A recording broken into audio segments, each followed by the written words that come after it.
We can gauge from here alone that how determined the early Muslims were to make sure that Islam doesn't get corrupt in any way.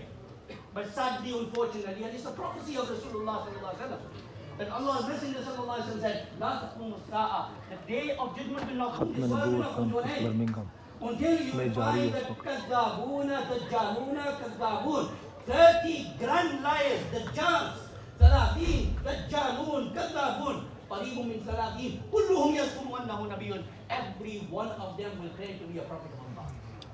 If you look back in history, more than 30 have come. More than 30 people, individuals who claim to be prophets of Allah, have come into this world. But what Rasulullah is saying in this narration, that these 30 will be such that they will have mass effect on the people. And from amongst these, we have none other than Mirza Ghulam Ahmad Qadiani. These Qadianis, who today have spread worldwide, here in the UK, everywhere. And if you look at their own founder, Mirza Ghulam Ahmad Qadiani, you look at his teachings. You look open his book, Ruhani Khazain, which you've been hearing the reference for time and time again from the scholars.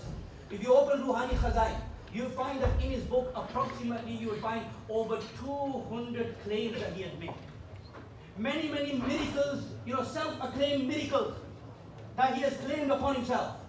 You'll find that this is that individual who has claimed that he is the Mahdi. This is where he all started from Mirza Ghulam Ahmad Qadiani. The very first claim that he ever made, after making this claim that he's a mujaddid, he is a reform of the century, the next claim that he made that he is the Mahdi.